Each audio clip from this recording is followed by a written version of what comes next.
Sir, आम्ही बघतोय तुमची स्वतःची निर्भय महाराष्ट्र पार्टी आहे. तर ती पार्टी असताना तुम्ही अपक्ष उभे का राहतात? का घाबरत नाही तुम्ही पोलिसांना? सेटिंग, चिटिंग, रेटिंग, बेटिंग, तोडी, मांडवली होणार आहे याची गॅरंटी तुम्हाला. हम्म. कुठली छक्के जडीगिरी सोडा, मर्द बना, काम करा. सर, मी कात्रण आणलेलं आहे. याच्यात असं आहे की जजच्या इथं आग लागली तेव्हा जेव्हा फायर ब्रिगेडचे लोक गेले तेव्हा ते घरात आहे ना फाटलेल्या नोटा अरे जाळले रवी नाही. वर्मा, कमीत कमी जज वर्मा तरी झाकायचा रे. की तुम्ही समोरच्या पार्टीला मॅनेज होता, तोडी करून घेतात. आपण एक स्वाभाविक. बऱ्याचशा लोकांचं म्हणणं आहे तुमचे कोट्यानी प्रॉपर्टी आहे. तर टोटल कर्ज माझ्यावर आता साधारण 90 लाख रुपये आहे. कर्ज आणि त्याच्यातले आपलं ऑफिस जे आहे 600 स्क्वेअर फीटाचं तेही जाणार आहे आणि माझं राहतं घर आहे तेही जाणार आहे. का? हा, मग ते 90 लाख कर्ज आहे म्हटल्यावर आता त्याच्यावर जप्ती येणारच आहे. त्यामुळे विषय राहत नाही. तर ह्या प्रॉपर्टी आहेत माझ्याकडे. सगळ्यांच्या डोळ्यासमोर 56,000 कोटी ही रक्कम फिरते. तेवढी रक्कम यांना खायची नाही. नाशिककरांनी खूप चिकाटीनं जिद्दीनं आंदोलन चालवलं आणि नंतर आपले कुंभमेळा मंत्री गिरीश भाऊ यांना उपरती झाली. खरंच चूक झाली हो म्हणे, यांनी आदाशासारख्या सगळ्याच झाडांवर फुल्या मारून ठेवल्या. गिरीश भाऊला प्रश्न विचारणं नाशकात तसं डेंजर झाले. कारण गिरीश भाऊचे पाठीराखे कोण आहे? गिरीश भाऊचे पाठीराखे इथले सगळे बलदंड शरीरयष्टीचे लोक आहेत, त्यांचे 2 नंबरचे काम आहेत. आणि गिरीश भाऊ जरी मिशा ठेवत नसले तरी अप्रत्यक्षपणे मिशीवर ताव मारतात. करतायत ते सगळं चुकीचं चाललेलं आहे, पण त्यांना आशीर्वाद आहे आपल्या देवाभाऊचा. त्याच्यामुळे त्यांचा धाकड चालू आहे सगळा. काय आता या राजवटीमध्ये तुम्ही जेवढं वेडवाकडं बोलाल तेवढं पटकन तुम्ही कस्टडीमध्ये जाल. हो की नाही गिरीश भाऊ? पण 6,000 कोटीमध्ये त्यांनी कुंभमेळा साजरा केलेला आहे. तो अप्रतिम साजरा केलेला आहे. आणि तेवढे तर लोक नाशिकला येणार सुद्धा नाही. कारण नाशिकची कुप्रसिद्धी आमच्या खरातनी इतकी जोरात केली तर त्याच्यामुळे लोक खूप नाराज आहे. आता खड्ड्यांमुळे तर आपण इतके कुप्रसिद्ध झालो, लोकांना वाटतंय नाशिकला जाणं हे काही सुरक्षित राहिलेलं नाही. 122 नगरसेवक आज नुसते पुतळे होऊन बसलेले आहेत. त्यांना रेग्युलर रुटीन मध्ये जे खायला मिळायला पाहिजे ते मिळत नाही. माहितीये तुम्हाला? सेच नाही राहिला. ते नुसते इन्व्हेस्टमेंट करून चुकले बिचारे. अभी भांडवल तो लगा दिया, धंदा तो हो नहीं रहा. आज आपल्या सोबत एक असे व्यक्ती उपस्थित आहे ज्यांचं नाव ऐकताच भ्रष्टाचारांच्या पायाखालची जमीन सरकून जाते. न्यायाविरोधात लढणं साहजिकच आहे, खूपच कठीण असतं. परंतु समाजामध्ये असे काही व्यक्ती निर्माण झालेले आहे की जे आपली जीवाची पर्वा चिंता न करता न्यायासाठी सत्याचा झेंडा हातात घेऊन दिवसभर काम करत असतात. नमस्कार मित्रांनो, तुमचं खूप खूप स्वागत आहे आमचे स्पेशल पॉडकास्टमध्ये. आज आपण भ्रष्टाचाराबद्दल अशाच मुद्द्यावरती चर्चा करणार आहोत. आमच्या सोबत आज जितेंद्र भावे सर उपस्थित आहेत. नमस्कार. नमस्कार. नमस्कार सर. सर, माझा पहिला तुम्हाला प्रश्न आहे की तुमच्या सोबत असा कोणता प्रसंग घडला जेणेकरून तुम्ही या क्षेत्रात उतरले? असा काहीच प्रसंग वगैरे काहीच घडला नाही. माझे आई वडील 7वी नापास आहेत. ओके. आणि ते कामगार होते माझे वडील आणि आई गृहिणी होती. पण कामगारांच्या मुलांना चांगलं शिकता यावं, शाळेमधल्या त्यांनी जी काही शिक्षण घेतलेलं आहे त्याच्यावर रिव्हिजन व्हावी म्हणून माझ्या आई वडिलांनी माझ्या जन्मापासूनच सगळ्या आमच्या कॉलनीतल्या मुलांना मोफत शिक्षण द्यायचा पायंडा चालू ठेवलेला होता. त्याचा संस्कार माझ्यावर येत होता रोजच्या रोज. वडील खूप मेहनत करायचे. स्वतःच्या मुलांवर मेहनत करणारे लोक खूप असतात, पण आपल्या इतर कामगार बांधवांच्या मुलांवरही मेहनत झाली पाहिजे आणि त्यांच्यासाठी शिक्षणाचं दार उघडं केलं पाहिजे. आता आपण 7वी नापास आहे असा न्यूनगंड त्या दोघांच्याही मनात कधीच नव्हता. पण 7वी नापास होईपर्यंत आपल्याला जे जे शिकवता येत आहे, जे जे शिकलो आहे आपण ते शिकवायचं. मग काय शिकवायचे? ते जोडाक्षर शिकवायचे, मुळाक्षर शिकवायचे, जोड शब्द, म्हणी, वाक्प्रचार, पाढे, पावकी, निमकी, अडीचकी हे शिकवायचे आई वडील. आणि सुरुवातीचे काही स्पेलिंग शिकवायचे. A for apple, B for ball इथपर्यंत ते शिकवायचे, जेवढं जमेल हा बस. आणि नंतर वडील फिजिकल एक्सरसाइज मुलांकडनं करून घ्यायचे. तब्येत बनवायची की तुम्ही जर शरीरयष्टी तुमची चांगली असेल तर जीवन चांगलं जाईल. तर मग त्या पद्धतीनं ते संस्कार करत गेले. ते संस्कार माझ्यावर झाले आणि ते रक्तातही असावं लागतं. तर ते आपोआप त्या रक्तात आलेलं आहे.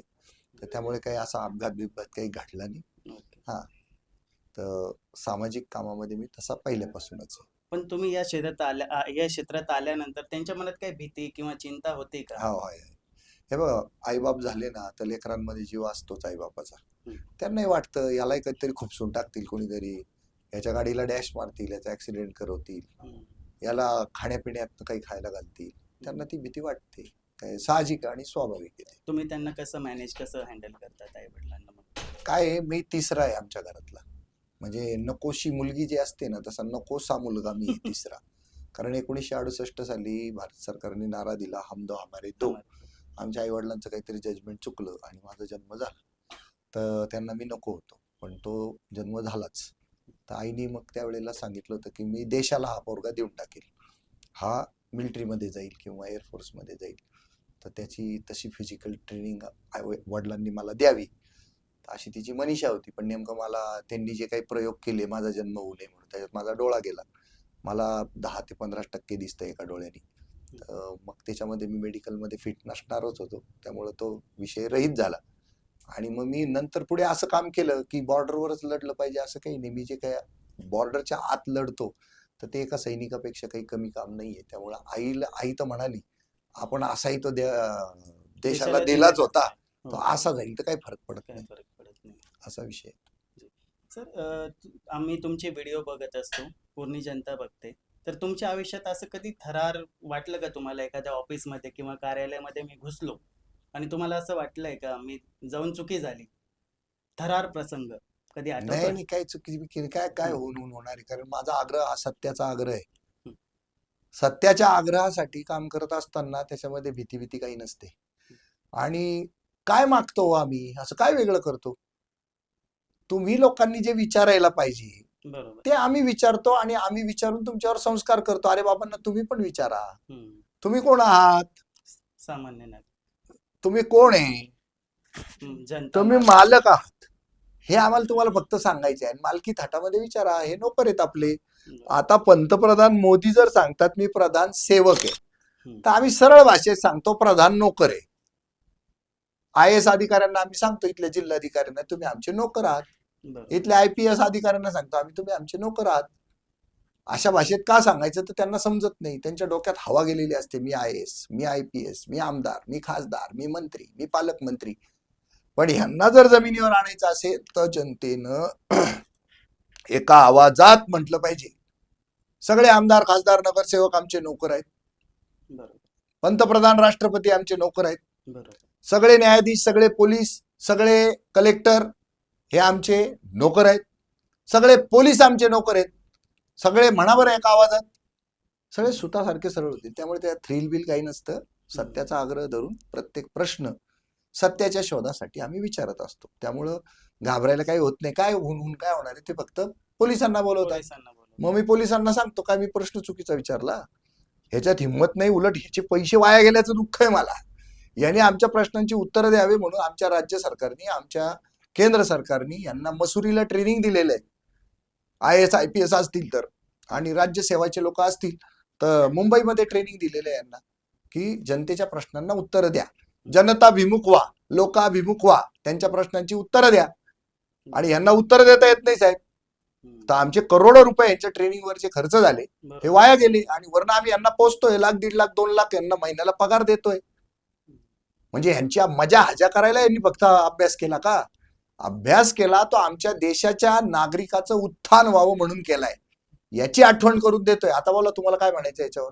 नाही, बरोबर आहे ना सर. मग हा प्रश्न ज्या वेळेला आम्ही तार स्वरात विचारतो ना, तर त्यावेळेला साहजिकच समोरच्याच्या नाकातले केस जळून जातात, त्याच्या बुडाला आग लागते. हे सत्य आहे सर. परंतु काय होतं, आता तुम्ही पोलीस स्टेशनला गेले तर फरक पडतो. सामान्य माणूस जर जाऊन शूटिंग चालू करतो ना, तेव्हा ते डायरेक्ट मध्ये टाकून देतात.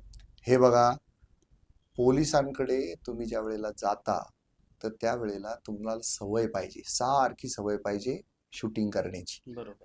आज आमचा तो रॅपो मेंटेन झालेला आहे, तसा तुम्ही पण केला पाहिजे. आज तुम्ही जो पॉडकास्ट करताय तो पहिला पॉडकास्ट तुमचा एकदम रॉ झालेला आहे.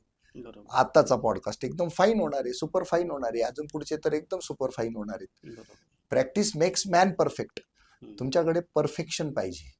तुम्हाला आता तिथं बोलताना सुद्धा तुमची ततफफ होते पोलीस स्टेशनला, म्हणून तुम्हाला ते आतमध्ये घेतात. आणि पोलिसांना तुम्हाला नाकावर टिचून सांगता आलं पाहिजे, तो आमचा नोकर आहे, तो आमचा रक्षक आहे, भक्षक बनू नको. हे जोपर्यंत जनतेच्या मनगटात हा जोर येत नाही नाकावर टिच्चून विचारण्याचा, तोपर्यंत हे असाच माज करत राहतील. बरोबर. कायद्यांचा वगैरे पण अभ्यास असला काही पाहिजे. गरज नाही कायद्यांचा अभ्यास करण्याची. कॉमन सेन्स आहे. आता मी तुमच्या स्टुडिओत आलो, बरोबर. कुठल्याही गोष्टीला न विचारता हात लावू नये. कॉमन सेन्स आहे ना. बरोबर. कशाला कायदा पाहिजे त्यासाठी? आमच्या आई बापाने आम्हाला शिकवलंय, तुमच्या आई बापाने तुम्हाला शिकवलंय. कोणाच्या घरी गेले तर त्यांनी जिथं बसवलं तिथं बसा. उगीच फालतू प्रश्न विचारू नका, नको तिथं स्पर्श करू नका, लुडबुड करू नका. तसंच आहे हे. बरोबर. दुसरं काही नाही. कायदे बिदे काही लागत नाही. कॉमन सेन्स आहे. पोलीस कशासाठी आहे? डोक्यात काय फिट करून ठेवलंय? तुझ्या रक्षणासाठी आहे. बरोबर. कशाला कायदा पाहिजे? एखादा काम करत नाही, तलाठ्याकडे गेले तुम्ही, तो काम करत त्याला विचारा नाही भाऊ तुला कशाला कामावर ठेवलेलं आहे? आमचं काम करायला. तू आमचा बाप बनतो का? तू आमचा मालक बनायला पाहतो का? मालक तुझ्या दारात आला त्याला गुलाम करायला पाहतो का? हे म्हणा बरं. रेशन दुकानदार, त्याचा माज मोडायचा असेल तर त्याला सांगा तुला आमचे हातपाय दाबायला, आमचं डोकं दाबायला नोकर म्हणून ठेवलेलं आहे. बरोबर. ठेवा. आता रेशन दुकानदाराला झांजील सरळून जातो तो. डॉक्टरला सांगा अरे बाबा तुला आमचे हातपाय दाबायला, आमचे हातपाय जर त्याच्यामध्ये किडे घुसले असतील तर ते कापून बाहेर काढायला तुला आम्ही नोकर म्हणून ठेवलेलं आहे. लोकांची गल्लत कुठे होते? सरकारी लोकांना ज्यावेळेला तुम्ही नोकर म्हणता ना, त्यावेळेला तुम्ही खाजगी लोकांना नोकर म्हणू शकत नाही. तुमच्या डोक्यामध्ये बसलेली एक चुकीची गोष्ट आहे. आता तुम्ही मायको कंपनी जी आहे ती तुमच्या मालकीची आहे असं मी तुम्हाला सांगितलं, तुम्ही हसाल. बरोबर. पण तसं नाहीये. खरंच मायकोचे मालक तुम्ही आहात, ग्लॅक्सोचे मालक तुम्ही आहात, टाटाचे मालक तुम्ही आहात, रिलायन्सचे मालक तुम्ही आहात, अडाणी अंबानीचे मालक तुम्ही आहात. या देशात 150 कोटी जनता सोडली तर वैभवी आणि समृद्ध आणि भांडवल दाखवता येईल असं तुमच्याकडे दुसरं काय आहे? 150 कोटी जनता हेच तुमचं भांडवल, 150 कोटी जनता हेच तुमच्या देशाचं सौंदर्य. पण त्याच सौंदर्याला तुम्ही वैगुण्य समजून बसले. तो तुमच्या देशाचा सद्गुण आहे, तुमच्या देशाची ती जमेची बाजू आहे. आणि त्यांना संविधानानं, भारतरत्न डॉक्टर बाबासाहेब आंबेडकरांनी 1950 साली संविधान तुमच्या हातात देऊन तुम्हाला सांगितलं ना बाबांना, अरे तुम्ही मालक आहे, सातबाऱ्यावर तुमचं नाव आहे. आता ते काय प्रत्येकाला उडून सातबारा दाखवून आता दाखवत बसायचे का? रवी वर्मा तुझं इथे नाव आहे, आहेच नाव, पण तुलाच वाटत नाही तू मालक आहे. तूच गुलामाच्या मानसिकतेमध्ये जगायचं जर ठरवलं असशील तर मग तुला प्रश्न नाही विचारता येणार. जसं आता या स्टुडिओचा मालक तू आहे म्हटल्यावर तू जर मालकी थाटात वागलाच नाही तर लोक हे तोडून फोडून घेऊनच जाणार आहे. तू म्हणे माझं आहे, कोणी हात नाही लावणार. तसंच हा देश माझा आहे, या देशाचं पोलीस माझं आहे, या देशाचा कलेक्टर माझा आहे, या देशाचा पंतप्रधान, राष्ट्रपती, आमदार, खासदार, मंत्री माझे नोकर आहेत. हे म्हण, तेव्हा तुला फिलिंग येईल की मी मालक आहे. रिक्षावाला, त्याच्या रिक्षाचे मालक आपण आहोत हे जोपर्यंत त्याला टिचून सांगत नाही तोपर्यंत तुमचा बापच बनून राहणार. जिथं जिथं तुम्ही भाडं भरता तर ती गोष्ट तुम्ही विकत घेतलेली असते फॉर द टाइम बिंग, हे सांगता आलं पाहिजे. रेल्वेचे मालक तुम्ही आहात, रस्त्यावरचे स्ट्रीट लाईटचे मालक, त्या खांब्याचे मालक तुम्ही, रस्त्यांचे मालक तुम्ही. खड्डा बनला तर त्याची गच्ची पकडायचा अधिकार तुम्हाला आहे, पण तुम्ही कुठलाच अधिकार एक्सरसाइज करायला तयार नाही. तुम्ही कुणालाच प्रश्न विचारायला तयार नाही. सगळं एवढं कशाला हो? 70 रुपये लिटरने आपण दूध घेतो, बाहेर मार्केटमध्ये 50 रुपये भाव आहे, 40 रुपये भाव आहे, पण तुम्ही 70 रुपये लिटरचं दूध घेता. काय अपेक्षेने घेता? पाणी टाकू नये, भेसळ करू नये, वेळेत यावं, क्वालिटी द्यावी, सातत्य असावं. पण तुम्हाला तरीही तो 40च क्वालिटीचं दूध देतो तरी तुमची जीभ हालत नाही, तुमची जीभ जड पडते. तुम्ही विचारत नाही त्याला की अशा क्वालिटीचं दूध का देतो बाबा? मी 70 रुपये देतोय ना, जवळपास 70% रक्कम तुला जास्त देतोय. सामान्य माणूस आता त्याला जर बंद केला, दुसऱ्याला लावला, दुसरा पण तोच करतोय सर, तिसराही तोच करतोय, चौथाही तोच करतोय. 10 बदला 20 बदला आणि एक दिवशी दूध पिणं बंद करा. लहान पोरांनी कुठे जायचं?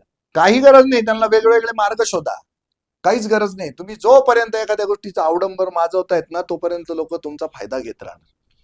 रिक्षावाला नडला, पायी चालायची ताकद ठेवा ना. तुमच्या पायात सामर्थ्य नाही का? दुसऱ्याला हात देऊन दुसऱ्या वाहनावर बसून जाण्याची ताकद ठेवा, पायी पायी निघा ताडा. प्रत्येक गोष्टीची आसक्ती आणि पाहिजेच पाहिजे, मी, माझं, मला, आसक्ती, हव्यास, याच्यामुळे तुम्ही दुःखात आहे. याच्यामुळे तुमचे अधिकार तुम्हाला एक्सरसाइज करता येत नाही, म्हणून प्रश्न विचारता येत नाही.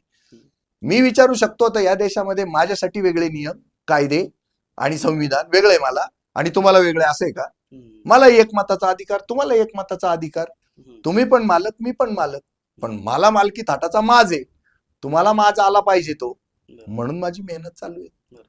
विचारा प्रश्न की बरोबर उत्तर मिळतील, पण प्रश्नच विचारले नाही तर उपयोग काय? खरंच नाही. तुम्ही दूधवाल्याला जर घाबरायला लागले तर मग बरोबर आहे, तुम्हाला गल्लीतला नाही, गुंडा जो सामान्य आहे तो माणूस- तुम्हाला त्रास देणारच. हा तर प्रॉब्लेम आहे सर.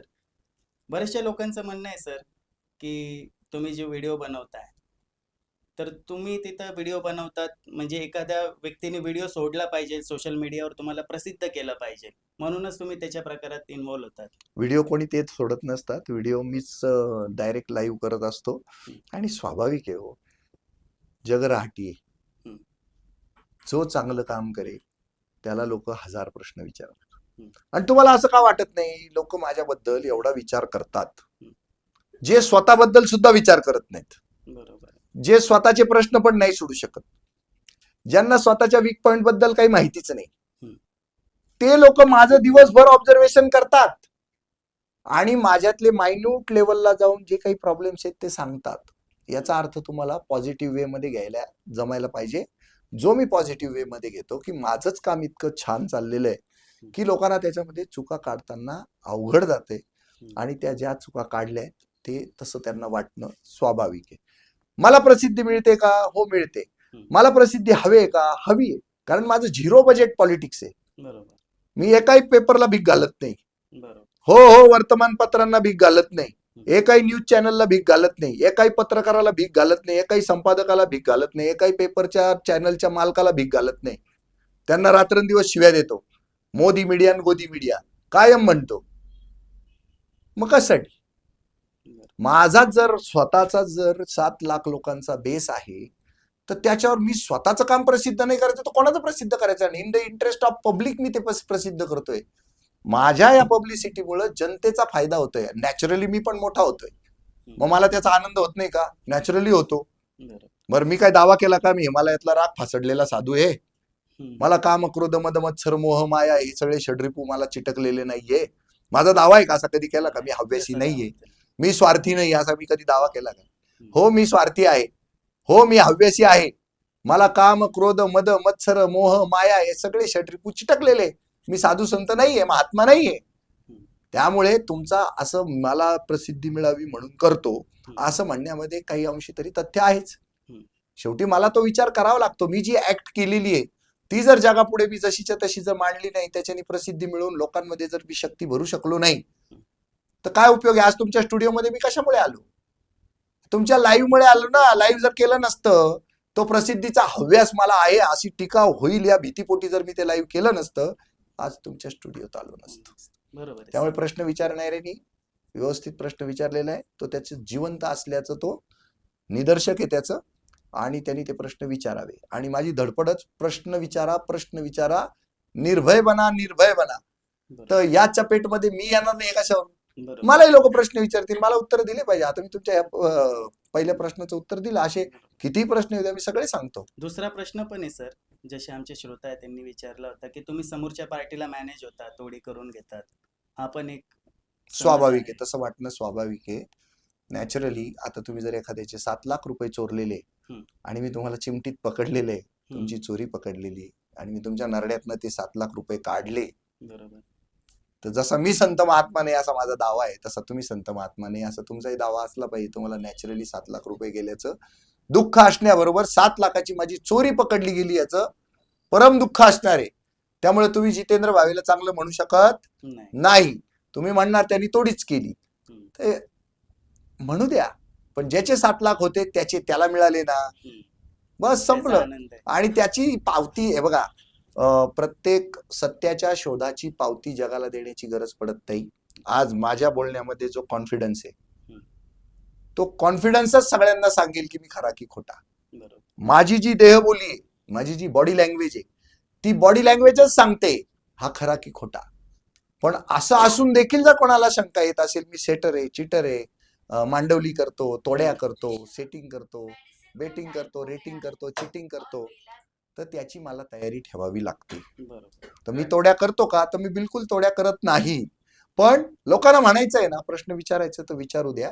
आणि जर मी तोड्या केल्या तर माझी संपत्ती वाढायला पाहिजे. बरोबर. मग माझी संपत्ती का वाढत नाही? का बरं मला प्रॉब्लेम चालू आहेत? का बरं माझ्यावर कर्ज आहे? हे सगळे प्रश्न आहेत. बरोबर. आणि कसं असतं, वेळ आणि काळ हे प्रत्येक प्रश्नाचं उत्तर आहे. कोविडमध्ये मी ज्या डॉक्टरांच्या विरोधात ऑपरेशन हॉस्पिटल ही मोहीम काढली, त्यावेळेला डॉक्टर मला पाण्यात पाहिजे. हम्म. आज 6 वर्षानंतर सीन असा आहे, every doctor want to become a friend of mind. प्रत्येकाला माझा मित्र बनायचंय. प्रत्येक भ्रष्टाचाराला वाटतं भावे आपला मित्र झाला पाहिजे आणि हळूहळू आपल्यातला भ्रष्टाचार नष्ट झाला पाहिजे. असे दिवस आता मी अनुभवतोय. 40 वर्षानंतर लोकांना मी होतंय हवा तसं सर? हा? खरंच होतंय होत तसं? आहे, बिलकुल होत आहे. प्रत्येक डॉक्टरला माझ्याशी मैत्री करायची आहे. प्रत्येक भ्रष्टाचाराला कोविड माझ्याशी संपलाय मैत्री ना सर? करायची आहे. कोविड संपलाय ना, म्हणून त्यांना तसं वाटत असेल. नाही, तसं नाहीये. मी अनुभवलेला एक प्रसंग. मिनिट असं आहे, मी आता स्टुडिओत जसा आहे तसा स्टुडिओच्या बाहेर नसू शकतो. बरोबर माणूस हा सारखा बदलता असतो. बरोबर. जो संत महात्मा असतो ना, तो 10 मिनिटानंतर राक्षस राक्षस होतोच होऊ होतो. शकतो. 100% तो परत संत महात्मा होतो. तो बदलता असतो, सारखा सारखा बदलत असतो माणूस. बरोबर. त्यामुळे डॉक्टर बदलले हम्म. तर वेगळं काही घडलं नाही. घडलं नाही. पण 6 वर्षांपर्यंतचा जो माझा प्रवास आहे, हम्म. तो सगळा ते उघड्या डोळ्यांनी बघतायत. हम्म. सगळे भ्रष्टाचारी उघड्या डोळ्यांनी माझा प्रवास बघतायत. मग जर मी सेटर चिटर आहे, मी जर तोडीबाज आहे, मी जर प्रॉपर्ट्या कमवतोय, तर लोकांनी मला घाबरायचं काही कारणच नाही. कारण हा पकडला तर आपण लगेच सेटिंग करून घेऊ. जसं तुम्ही आता पोलिसांना घाबरतच नाहीये. बरोबर. का घाबरत नाही तुम्ही पोलिसांना? सेटिंग, चिटिंग, रेटिंग, बेटिंग, तोडी, मांडवली होणार आहे याची गॅरंटी तुम्हाला. हम्म. कुठल्याही राजकारण्याला तुम्ही शिव्या देऊन पहा, बरोबर. त्याचे माणसं पिसून पहा, भीती नाही वाटत. कारण तुम्हाला माहिती संध्याकाळी आपल्याला तर सांगाल, 50,000 रुपये पाठवून दे, आम्ही विसरलो तुला, काही प्रॉब्लेम. हम्म. ही गॅरंटी जिथे आहे ना, तिथे लोक नाही घाबरत. आणि मग माझ्याकडे यायला का घाबरतात? हम्म. कोणत्याच पद्धतीत लोक माझ्याशी संवाद साधायला तयार नाही. जे सेटर चिटर आहेत, जे भ्रष्टाचारी आहेत, जे 2 नंबरचे कामं करतात, त्या लोकांना म्हणा आय टू आय कॉन्टॅक्ट करून बोला ना माझ्याशी, हम्म. काही प्रॉब्लेम नाही. पण ते बोलू नाही शकणार बिचारे. तुम्ही काही नाही बाबांनो, भ्रष्टाचाराचं जे काही पाऊल उचललंय ते बंद करा. आणि असे विचार ज्यांच्या मनात येतात ना, तर एक तर त्यांचा खोटा धंदा आहे, एक तर त्यांच्या नातेवाईकांचा खोटा धंदा आहे, एक तर त्यांच्या संबंधितांचा खोटा धंदा आहे. त्या खोट्या धंद्याची ती शक्यता आहे, ते पार्टनर आहेत, त्यांना खोट्याशिवाय जगवत नाहीये, म्हणून त्यांना हे प्रश्न पडतात. तर तरी पण ते पडले पाहिजे असं माझा म्हणजे असं माझा आग्रह आहे. बरोबर. प्रत्येकाला प्रश्न हा पडला पाहिजे. कुठल्याही प्रगतीच्या मागे प्रगती कशी झाली हे प्रश्न इतरही जणांना पडलेच पाहिजे, तरच ते जिवंत माणसं आहेत. अन्यथा ती जिवंत माणसं नाही. बरोबर सर. सर, आपण बघतोय आता कुंभमेळ्याच्या नावाखाली जागोजागी खड्डे करून ठेवलेले आहे. दररोज एक व्यक्ती मरतोय, तरी पण प्रशासन जागा का होत नाही? प्रशासन झोपलेलंच आहे, ते कधीच जागा होणार नाही. त्यांनी भ्रष्टाचाराची आफूची गोळी खाल्लेली आहे. हम्म. त्यांना नाशिकचं जीवनमान उंचावलं पाहिजे, नाशिककराचं जगणं सुकर झालं पाहिजे, त्याच्या सुविधेसाठी आपण रस्ते बनवतो आहोत, लोकांचं जीवन वेगवान झालं पाहिजे, नाशिकचं नाव जगभर प्रसिद्ध झालं पाहिजे. असलं वगैरे काही वाटत नाही कुणालाच. सगळ्यांच्या डोळ्यासमोर 56,000 कोटी ही रक्कम फिरते. आता स्टुडिओत आपण जेवढे उपस्थित आहोत माझ्यासहित, एकालाही 56,000 कोटी ही रक्कम अंकामध्ये लिहिता येणार नाही. बरोबर. तेवढी रक्कम यांना खायची. आता खायची म्हटल्यावर नुसतं खाऊन चालेल का हो? त्याचं नियोजन करावं लागतं. ते 2 नंबरचे पैसे असतात, ते 1 नंबरमध्ये कन्व्हर्ट करावे लागतात. आणि एवढे पैसे खायचे म्हटल्यावर सिस्टीमच्या प्रत्येक माणसाला विश्वासात घेऊन ते काम करावं लागतं. त्यामुळे यांचं डोकं झालंय भ्रमिष्ट, एकाचाही बॅलन्स राहिलेला नाही. त्यामुळे जागोजागी खड्डे होणं स्वाभाविक. 56,000 कोटी रुपयाची कामं करायची म्हटल्यावर पूर्ण नाशिक खणल्याशिवाय, त्याचं मोहिंजोदाडो आणि हरप्पा केल्याशिवाय तरुणोपाय नाही असं त्यांना वाटू लागलं. रस्ते मोठे करायला चान्स नाही. मग काय करायचं? जे आहेत ते रस्ते सगळे 10-10 फूट खोल सगळे बाहेर काढायचं त्यातलं मटेरियल, आणि तिथं सगळं सिमेंट कॉन्क्रीट टाकायचं, म्हणजे संपतील 56,000 कोटी रुपये. असा त्यांचा काहीतरी दावा आहे. म्हणून तो मूर्खपणा चाललेला आहे आणि त्यांचा भांडाफोड त्यांच्या हाताने त्यांनीच केलेला आहे. आता तपोवनामध्ये 2-3 महिने नाशिककरांनी खूप चिकाटीनं जिद्दीनं आंदोलन चालवलं, आणि नंतर आपले कुंभमेळा मंत्री गिरीश भाऊ यांना उपरती झाली. खरंच चूक झाली हो म्हणे, यांनी आदाशासारख्या सगळ्याच झाडांवर फुल्या मारून ठेवल्या. मग त्यांच्या डोळ्याला भात बांधला होता का त्यावेळेला? का हो गिरीश भाऊ? उत्तर मिळायला पाहिजे की नाही? पण आता गिरीश भाऊला प्रश्न विचारणं नाशकात तसं डेंजर झालेलं आहे. कारण गिरीश भाऊचे पाठीराखे कोण आहेत? गिरीश भाऊचे पाठीराखी इथले सगळे बलदंड शरीरयष्टीचे लोक आहेत, ज्यांचे 2 नंबरचे काम आहेत. आणि गिरीश भाऊ जरी मिशा ठेवत नसले तरी अप्रत्यक्षपणे मिशीवर ताव मारतात, कोण माझ्या नादी लागतं पाहू. असं जर इम्प्रेशन पालकमंत्री, तथाकथित पालकमंत्री आहेत, ते काही पालकमंत्री नाही आहेत, ते कुंभमेळा मंत्री आहेत, त्यांची आणि दादा भुसेंची झोंबाझोंबी चालू आहे, लठ्ठालठ्ठी चालू आहे पालकमंत्री या पदावरनं, करतायत ते सगळं चुकीचं चाललेलं आहे. पण त्यांना आशीर्वाद आहे आपल्या देवाभाऊंचा, त्याच्यामुळे त्यांचा धांगडधिंगा चालू आहे सगळा. मला खरं नंगानाच म्हणायचं होतं, पण काय आहे, आता या राजवटीमध्ये तुम्ही जेवढं वेडं वाकडं बोलाल तेवढं पटकन तुम्ही कस्टडीमध्ये जाल. हो की नाही गिरीश भाऊ? सर, आता मी आजचाच हा न्यूजपेपर आहे, आजचा न्यूजपेपर आहे, याच्यात लिहिलेलं आहे 591 कोटीचा फर्जी झोल झालेला आहे टेंडरच्या नावाखाली. हेही नेमका कुंभमेळ्याच्या. त्यांच्या त्या जामनेरकडेच झालाय म्हणतात. हा, पण तुम्हाला वाटतं का याच्यात सिस्टम इन्व्हॉल्व आहे मग किंवा बिना राजनीतिक सपोर्टचा असं होऊ शकतं? हे बघा, 2 शक्यता आहेत. हम्म. एक तर त्यांनी हवा उभा केलेला आहे, हा 591 कोटीचा भ्रष्टाचार झाला असं करून त्यांना आहे ना, खड्डे जे जगभर कुप्रसिद्ध झालेत नाशिकचे, नाशिकचं नियोजन सगळं कोलमडलंय. याची वार्ता अगदी आफ्रिकेतल्या एखाद्या न्यूगिनी नावासारख्या छोट्याशा देशात सुद्धा ही वार्ता पोहोचलेली, हे सगळं फेल्युअर आहे. तर त्याच्यावरनं लक्ष तुमचं हटवण्यासाठी खड्डे हा विषय तुमच्या डोक्यात येऊ नये म्हणून या 56,000 कोटीपैकी 591 कोटीचा भ्रष्टाचार झाला असं जर आपण आवई उठवली तर सगळे लोकांचे लक्ष त्या 591 कोटीवर लागतील. त्यातल्या त्यात कुंभमेळा मंत्री महाजन आहेत तर पकडलेले लोक पण महाजन आहेत. कुंभमेळा मंत्री जर जामनेरचे आमदार आहेत तर भ्रष्टाचारी सुद्धा जामनेरचेच आहेत. ते बिघडलेले आहेत तर ते जामनेरचेच बिघडलेले आहेत. असं एकदा केलं की सगळे लोक तिकडे दुर्बिणी लावतील, त्यांच्या सगळ्यांचा माइंडसेट तिकडे होऊन जाईल. हा एक त्याच्यामधला भाग असू शकतो आणि ते कुभांड रचलेलं आहे. पण ये पब्लिक है, सब जानती है, सगळ्यांना कळतं. आता त्यांनाही कळतं पण त्यांना वळत नाही, हे आपलं दुर्दैव आहे. तर त्यांना कळतंय ना, तर त्यांना वळलं पाहिजे ही अपेक्षा आहे. तर तुम्ही बाबांनो 56,000 कोटी सोडा, त्या योगी बाबांनी 6,000 कोटी रुपयामध्ये उत्तर प्रदेशात प्रयागराजमध्ये कुंभमेळा घडवून आणला आणि तो अप्रतिम पद्धतीचा घडवून आणला. काही लोकांचा तिथे ऍक्सिडेंट झाला, ती गोष्ट सोडा, पण 6,000 कोटीमध्ये त्यांनी कुंभमेळा साजरा केलेला आहे, तो अप्रतिम साजरा केलेला आहे. आणि तेवढे तर लोक नाशिकला येणार सुद्धा नाही, कारण नाशिकची कुप्रसिद्धी आमच्या खरातनी इतकी जोरात केली तर त्याच्यामुळे लोक खूप नाराज आहे ना. आता खड्ड्यांमुळे तर आपण इतके कुप्रसिद्ध झालो, लोकांना वाटतंय नाशिकला जाणं हे काही सुरक्षित राहिलेलं नाही. इथं मृत्यूचं तांडव आहे, खड्डे खड्डे मरणाचे खड्डे या नाशिकमध्ये झालेले आहेत असं लोकांना वाटतं. त्यामुळे लोक येण्याची शक्यता फार कमी वाटते मला, कारण वाजलं गाजलं नाशिक, खूप प्रसिद्ध खूप झालं वेगवेगळ्या गोष्टींनी. भ्रष्टाचार असेल, टक्केवाऱ्या असतील, 122 नगरसेवक आज नुसते पुतळे होऊन बसलेले आहेत. त्यांना रेग्युलर रुटीन मध्ये जे खायला मिळायला पाहिजे ते मिळत नाही, माहितीये तुम्हाला. सेच नाही राहिला, ते नुसते इन्व्हेस्टमेंट करून चुकले बिचारे. अभी भांडवल तो लगा दिया, धंदा तो हो नाही रहा, अशी परिस्थिती एकंदरीत सगळ्यांची. त्यामुळे ते सुद्धा प्रचंड दुःखात आहे आणि धक्क्यात आहेत. सर, आम्ही बघतो नेहमी तुम्ही व्हिडिओ काढतात किंवा मग कार्यालयामध्ये काम करताना दिसतात, लोकांची समस्या सोडवताना बघतात. मग तुमचा उदरनिर्वाहाचं साधन काय आहे?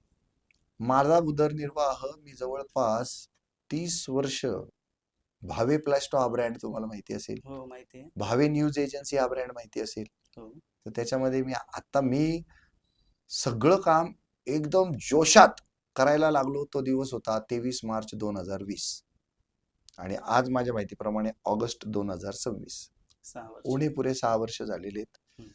6 वर्ष माझं घर व्यवस्थित जगून जाईल इतकं तुम्ही बिदागी कमवूनच ठेवलेली आहे. आणि सर्व्हायव्हल साठी खूप काही लागत नाही. आता मी स्टुडिओत तुमच्या ज्या शर्टवर आणि ज्या पॅन्टवर आलोय ते अवघं 1000 रुपयाचं मटेरियल. तुम्ही साधं राहा, पैसे लागत नाहीत. आणि मी जेव्हा खूप 5 कोटी रुपयाचा जेव्हा माझा टर्नओव्हर होता, तेव्हा जी काही खरेदी केलेली आहे ते अजून पुरतंय, उलट उरतंय. अलग लक्षात, सरता सरत नाहीये ते, अशी परिस्थिती आहे. आणि माझी बायको अत्यंत साधी, माझी मुलगी अत्यंत साधी, ती चार्टर्ड अकाउंटंट आहे. आणि कसं आहे, जेव्हा तुम्ही सत्याच्या मार्गाने प्रगती करता आणि लक्षवेधी ठरता आता जगभर मराठी माणूस जिथं जिथं म्हणून पसरलेला आहे, त्याला जितेंद्र भावे माहिती आहे. आणि हे माहिती असणं अनेकांच्या दृष्टीनं चिकित्सेचा विषय ठरू शकतो. कुठलीही चांगली गोष्ट ही चिकित्सा करणारी गोष्ट असते. तुम्ही खूप चांगलं काम करा, तुमची चिकित्सा व्हायला सुरुवात होते. तर त्या चिकित्सेचाच हा एक भाग आहे की तुमचा उदरनिर्वाहाचं साधन काय. तर आता सध्या भावे न्यूज एजन्सी आणि भावे प्लॅस्टो नावानी एक दुकान चालू आहे. आहे, एजन्सी चालू आहे. पण काही फार पैसे नाही मिळत, ते काही उदरनिर्वाह उत्पन्नाचे होईल. फार स्त्रोत मोठे आहेत असं काही माझं मत नाहीये. हम्म. ते असतंगत व्हायला लागलेले बिझनेस आहेत माझे. आणि सध्या झालं कसं आहे, घरात असते बायको एकटी, मुलगी असते मुंबईला, तिची चांगली मस्त नोकरी आहे, मोठं पॅकेज आहे तिला, आणि खर्च आमचे अत्यल्प आहेत. त्यामुळे उदरनिर्वाह हा काही विषय आमच्यासाठी प्रायोरिटीचा राहिलेला नाही. दिवसभर मी बाहेरच असतो, लोकांमध्येच असतो, त्यांच्या सोबतच खाणं पिणं होतं माझं. मी घरी रात्री झोपायला आहे फक्त, सकाळी उठून आंघोळ करून निघायला आहे फक्त. घर माझं फक्त हॉटेल होऊन बसलेलं आहे, अशी अवस्था आहे. पण बायकोला आणि माझ्या मुलीला प्रचंड माझ्याविषयी अभिमान आहे, स्वाभिमान आहे, गर्व आहे की एक माणूस आपल्या समोर देशाचं एवढं छान काम करतोय, आपण त्याला सपोर्ट केला पाहिजे. आणि ते मला सपोर्ट करतात. त्यामुळे उदरनिर्वाह हा माझ्यासाठी काही प्रश्न नाही. आणि ज्यांना प्रश्न पडलाय त्यांच्यासाठी मी हे फार खुलासेवार उत्तर दिलेलं आहे.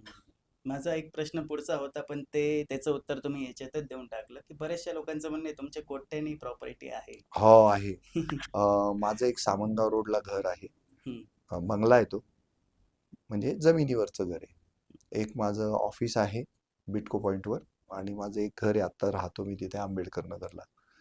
तर टोटल कर्ज माझ्यावर आता साधारण 90 लाख रुपये आहे कर्ज. आणि त्याच्यातले आपलं ऑफिस जे आहे 600 स्क्वेअर फीटाचं, तेही जाणार आहे, आणि माझं राहतं घर आहे तेही जाणार आहे. हा, मग ते 90 लाख कर्ज आहे म्हटल्यावर आता त्याच्यावर जप्ती येणारच आहे. त्यामुळे विषय राहत नाही. तर ह्या प्रॉपर्टी आहेत माझ्याकडे. आणि जे घर माझं शिल्लक आहे सामनगाव रोडचं, तिथं आम्हाला राहायला जावं लागणार आहे. तर लोकांना प्रॉपर्टीही सांगितल्या आणि प्रॉपर्टी बरोबर लायबिलिटी सांगितली. आणि हे पहिलं दाखवा माझ्यावर कर्ज किती आहे. ते सारस्वत बँकेचं कर्ज आहे. ज्यांना उत्खनन करायचं त्यांनी ते पण करा. तुमच्या या लाईव्ह जाण्यामुळे बऱ्याचशा कार्यालयामध्ये फरक पडला का सर, आणि किती कामे मार्गी लागली? कसं आहे, तुमच्या स्टुडिओत येणं हाच फरक पडलेला आहे. तुमचं काय नडलंय माझ्यासारख्या सामान्य माणसाची इंटरव्ह्यू घ्यायची, तर तुम्हाला वाटतं ना मी सामान्य राहिलो नाही. बरोबर. हाच तो परिणाम आहे. आता तुम्ही सगळे लोक अशा माणसांना मतदान करून चुकलेले आहेत की ते लोक काहीच करत नाहीत. आता तुम्हाला पस्तावा आणि पस्ताव्याची खाजव येत राहते, आणि हा पस्तावा होत असताना सुद्धा तुम्हाला सत्य माणसाच्या मागे धावावं वाटतं. हा आहे तो परिणाम आहे. लक्षात ठेवा. आरटीओ 30% ना करप्शन बंद करून टाकलं. आमची निर्भय महाराष्ट्र पार्टीची काळी गाडी तिथे उभी राहते दिवसभर. आम्ही पेठ बॉर्डरवरला इम्पॅक्ट दिला, आम्ही बोरगावच्या बॉर्डरला इम्पॅक्ट दिला. आमच्याच्याने जे जे होतं ते सगळं आम्ही कंट्रोल करतो. तलाठ्यांना कोणालाही नाव विचारा आमचं, सर्कलला नाव विचारा आमचं, ग्रामसेवकाला नाव विचारा, बीडीओला नाव विचारा, तहसीलदाराला नाव विचारा, प्रांताला नाव विचारा, सगळेजण सांगतील लय डेंजर माणूस आहे. आणि त्यांनी आम्हाला, आता आरटीओ मधनं मला कोट्यवधीची ऑफर आलेली आहे. आता माझ्यावर 90 लाखाचं कर्ज आहे म्हटल्यावर 2 कोटीची ऑफर आलेली आहे आपल्याला आरटीओ मधून. तर आपण घेऊन ते 90 लाख फेडू शकतो ना. पण ताट मानेने नाही जगू शकणार तुम्ही, एक लक्षात घ्या. तुमची बॉडी लँग्वेज लगेच बदलणार, तुमची मान खाली जाणार, तुमची नजर खाली जाणार, तुम्ही कमरेत वाकणार, तुमच्या चालीमध्ये चाल ढालीमध्ये ना ताटपणा नसणार, बाणेदारपणा नसणार. लक्षात घ्या. सत्याची ताकद ही इतकी अफाट आणि इतकी अचाट असते की समाजाच्या तीक्ष्ण नजरेतनं तो माणूस कधी सुटू नाही शकत. लक्षात ठेवा. समाजासारखे कान, समाजासारखे कान, समाजासारखं तोंड, समाजासारखे डोळे जगात कुणालाच नाही. आणि मी रोज त्या नजरांमधनं चालत असतो. आणि जोपर्यंत माझा वेग अफाट आणि अचाट आहे ना, तोपर्यंत मी सत्याच्या मार्गावर आहे, याची पावती समाज स्वतःला देतो. आणि आता ह्या ज्या काही प्रश्नांची सरबत्ती होते माझ्यावर, तर त्या लोकांची गरजच असते. कितीही सुंदर सिनेमा तयार करा, कितीही सुंदर नाटक तयार करा, कितीही सुंदर पुस्तक लिहा, कितीही सुंदर राजवट चालवा, क्रिटिक हा एक शब्द आहे, टीकाकार हा लागतोच. आता तुम्ही हिंदी पट्ट्यातले हास्य कवी संमेलन काय आहे? कवी संमेलन. टोकदार टोचणारे भालेच आहेत ते, हम्म. त्या सुयाच आहेत, त्या पिनाच आहेत. हास्य कवी काय करतो? हास्य रसातून टीकाच करतो. तर टीका होते ती एका उभारलेल्या कामावरच होऊ शकते. हम्म. त्यामुळे विषय कोणताही असो, टीकाकार लागतोच लागतो. बरोबर. सीता मातेला सोडलं का? नाही सर. त्यांनी टीका केली. त्यांनी सांगितलं रावणाकडे तुझी बायको होती इतके दिवस, काय करायचं मग? तर रामाला सुद्धा निर्णय घ्यावा लागला टीकाकाराच्या त्या टीकेमुळे. बरोबर. तर प्रभू श्रीरामचंद्र सुटले नाही, आपण तिथं माझ्यासारखा 3 पाट साधा माणूस कसा सुटेल? बरं. चलताय. सर मी कात्रण आणलेलं आहे. याच्यात असं आहे की जजच्या इथं आग लागली तेव्हा जेव्हा फायर ब्रिगेडचे लोक गेले तेव्हा ते घरात आहे ना फाटलेल्या नोटा अरे त्या रवी आलेल्या वर्मा, कमीत कमी जज वर्मा तरी झाकायचा रे. तो तर इतका उघडा पडला की त्याच्या घरातल्या नोटा जळून गेल्या. आणि जिथं न्यायच जळाला, जिथं न्यायाधीशच जळाला, जिथं न्यायाधीशाच्या नोटाच जळाल्या, तिथं त्या देशाचं अस्तित्व धोक्यात आलेलं आहे. सामान्य माणसाने जाणार कुठे? नाही, सामान्य माणसाने ते चूक केलेली आहे. हे बघा, हे दिवस बघा, आज हा तुमचा स्टुडिओ निर्माण झाला, याला जबाबदार कोण? तुम्हीच. तुमच्या हातात नाही राहिला तर त्याला जबाबदार कोण? तुम्हीच. मी 5 कोटीचा टर्नओव्हर करणारा भावे प्लॅस्टो, भावे न्यूज एजन्सीचा मालक कोण? तुम्हीच. त्याचं पतन झालं, त्याला जबाबदार कोण? तुम्हीच. तुमच्याकडे खूप प्रॉपर्टी आहे अशी टीका होते आणि तुम्ही सांगता 90 लाखाचं कर्ज तुमच्यावर आहे, त्याला जबाबदार कोण? तुम्हीच. तूच तुझ्या जीवनाचा शिल्पकार. त्यामुळे ही जी काही प्राप्त परिस्थिती आहे ही जनतेने ओढवून घेतलेली आहे. सिडकोमध्ये रेट चालला हो 3,000 रुपये फुली, 4,000 रुपये फुली, 5,000 रुपये फुली, 6,000 रुपये फुली चालली ना हो. मग त्यामुळे हे खड्डे, हे भ्रष्टाचारी प्रशासन, भ्रष्टाचारी सगळे लोकप्रतिनिधी तुमच्या छाताडावर मूग दळणारच. आता बोंबा मारायच्या नाही. जैसी करणी वैसी भरणी भरो. बरोबर. सर मागे तुमचा जो रील व्हायरल झाला की एक नवरा बायकोच्या मॅटर मध्ये, तुम्हाला असं वाटतं का तुम्ही तिथं चुकीचा निर्णय दिला? अजिबात चुकीचा निर्णय घेतला नाही. ते नवरा बायकोचं भांडण नव्हतंच मुळात. तो त्या मुलीवर लाईन मारायचा, त्या मुलीबरोबर त्याचं अफेअर छान झालेलं होतं. त्यांनी त्याला लग्नाची जोडही देण्याचा प्रयत्न केला. तर ते आळंदीमधलं कच्च पक्क असं लग्न होतं. त्याच्यामध्ये काय माझा रोल किती होता ते सांगतो. तो मुलगा त्या मुलीला सांगायचा, मी तुझ्या तोंडावर ऍसिड फेकेल आणि तुला विद्रूप करून टाकेल. म्हणून ती भीतीपोटी दिघी पोलीस स्टेशनला FIR नोंदवायच्या चक्करमध्ये होती. पण 3 महिने चक्रा मारूनही तिची FIR नोंदवली जात नव्हती. म्हणून त्या मुलाला माज आलेला होता आणि ती रोज भीतीच्या छायेखाली वावरत होती की केव्हा कुठून ऍसिडचा मारा होईल आणि मी तडफडून मरेल किंवा मी विद्रूप होईल. तिला माझा नंबर मिळाला, तिने मला बोलवलं, मी पुण्याला गेलो आणि तिचं फक्त एकच काम केलं. मी ऍसिड पडलेल्या महिलांसाठी काम करणारा माणूस आहे.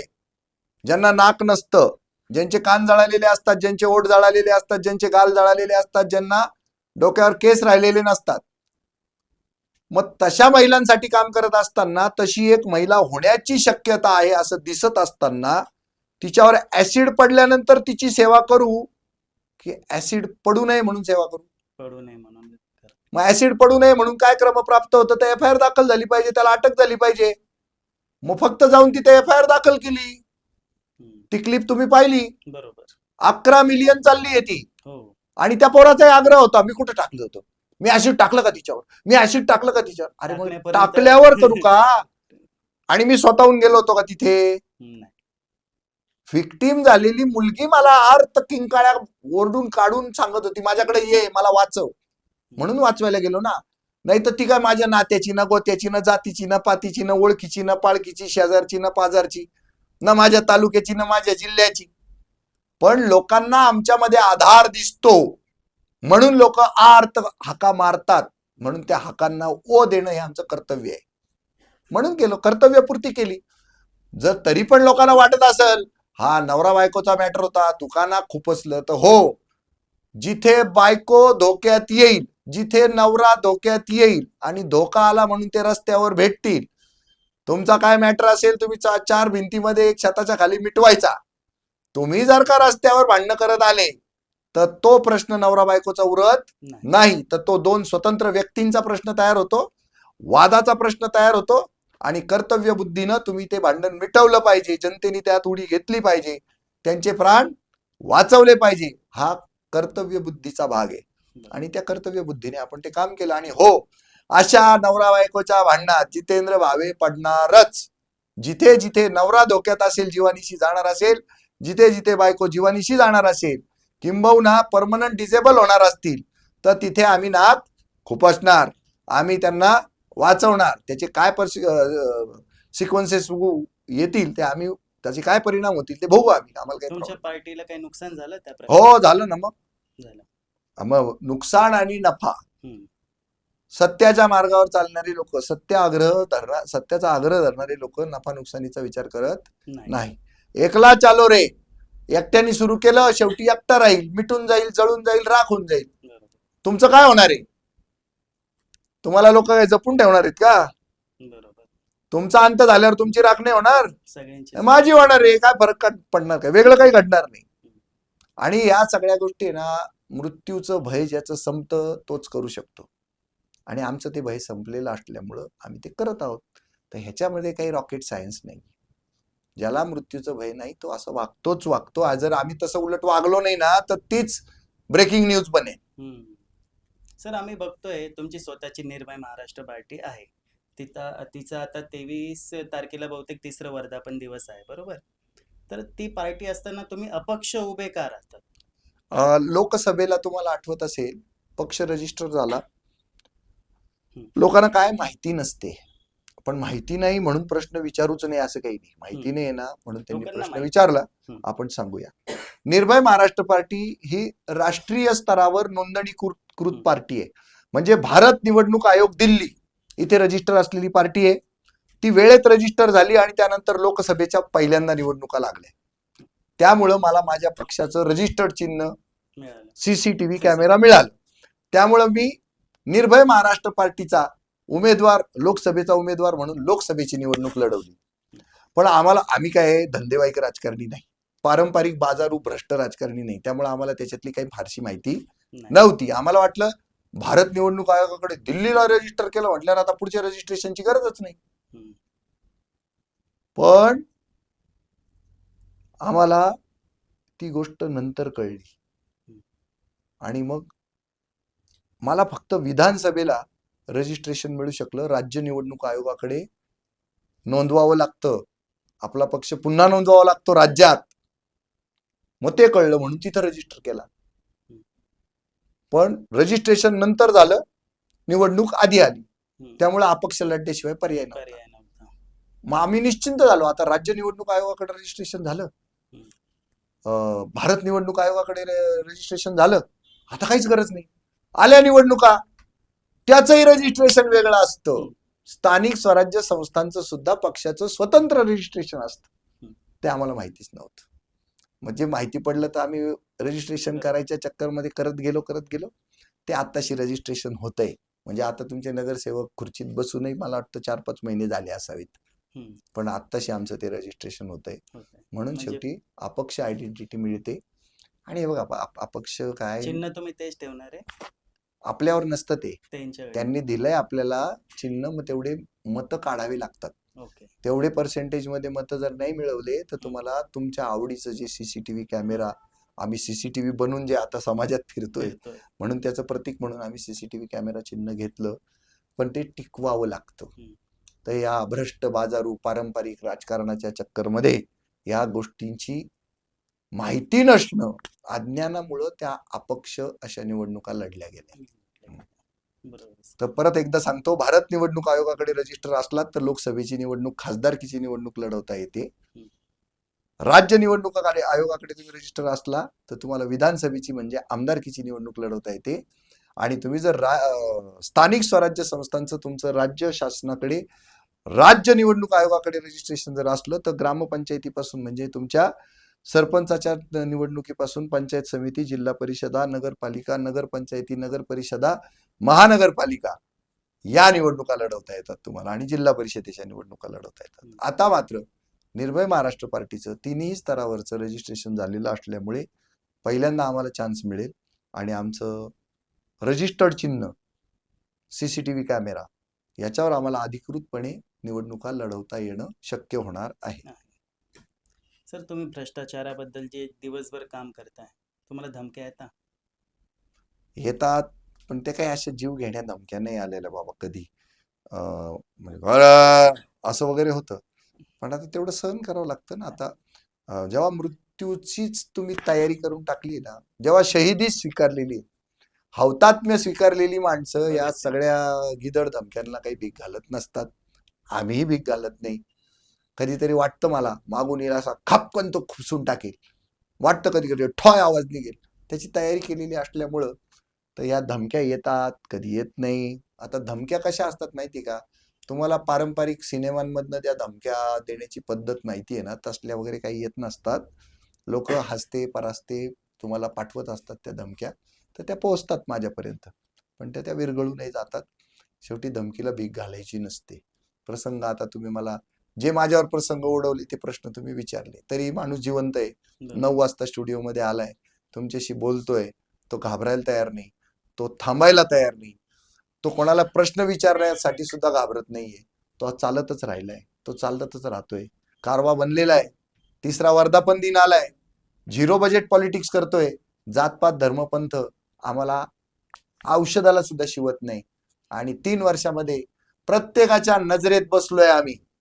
तुम्हाला इच्छा नसली ना जितेंद्र भावे नाव घ्यायचं नाही, तरी झक मारत तुम्हाला दिवसभरात एकदा तरी नाव घ्यावंच लागतं. हीच आमच्या यशाची पावती आहे. बरोबर सर. तुम्ही आताच्या पिढींना, नवीन युगाला काय संदेश द्याल? आता तुमच्या या इंटरव्ह्यू मध्ये हा शब्द सूट करणार नाही, पण गांडूगिरी छोडो और मर्द बनो एवढंच सांगेल. छक्के जडीगिरी सोडा, मर्द बना, काम करा, प्रश्न विचारा, बापाला सुद्धा प्रश्न विचारा. अक्कल आली ना तर बापाला विचारा, आईला विचारा प्रश्न, बहिणीला भावाला प्रश्न विचारा. इमारतीमध्ये जो गुटखा खाऊन कोपऱ्यामध्ये पिचकाऱ्या मारतो ना, त्या शेजाऱ्याला जाऊन विचारा पिचकाऱ्या का मारतो, का बरं गणपती बाप्पाला तिथं वेटीस धरतो, का बरं आम्हाला तिथे सगळ्या त्या टाईल्स लावाव्या लागतात. विचारतच नाहीये तुम्ही. ती विचारणा करा. ते जेनजी वगैरे चाललंय ना, तर हे जेनजीच प्रश्न विचारत नव्हते, ते विचारायला लागले. आता त्याच्या मागे फार मोठं राजकारण आहे, पण एनिवे कोणत्याही फॉर्म मध्ये प्रश्न विचारायला तर लागले. विचारू द्या, प्रश्न विचारले पाहिजे. आणि तुम्ही प्रश्न जर नाही विचारले तर तुमचा अंत निश्चित आहे. आज deep state, new world order, Epstein file याच्या माध्यमातून पृथ्वीची 800 कोटी जी काही तुमची लोकसंख्या आहे ती तुम्हाला 150 कोटीवर आणायची असं आपण ऐकतो आहोत. तर त्याच्यासाठी सगळे रिंगणं आखले जात आहेत. मिनिटाला तुमची मृत्यूची गाठ तुमच्यासाठी तयार ठेवलेली आहे. तर तो खो खोचा खेळ कसा खेळायचा, जिवंत कसं राहायचं, याच्यासाठी किती सजग व्हायला पाहिजे हे ज्याचं त्यांनी ठरवलं पाहिजे. सजग व्हा तरच समृद्ध व्हाल. सजग राहिला नाहीत तर मृत्यू अटळ, पराभव अटळ. जी सर. सर, तुम्ही आज इथं आलात, माझ्या प्रत्येक प्रश्नाचे उत्तर तुम्ही निर्भयपणाने दिले, त्याबद्दल मी तुमचा खूप खूप आभारी आहे. धन्यवाद. धन्यवाद. जय हिंद सर. जय हिंद. I love you. असेच व्हिडिओ अजून बघण्यासाठी आमच्या चॅनलला लाईक, शेअर आणि सबस्क्राईब करा. धन्यवाद.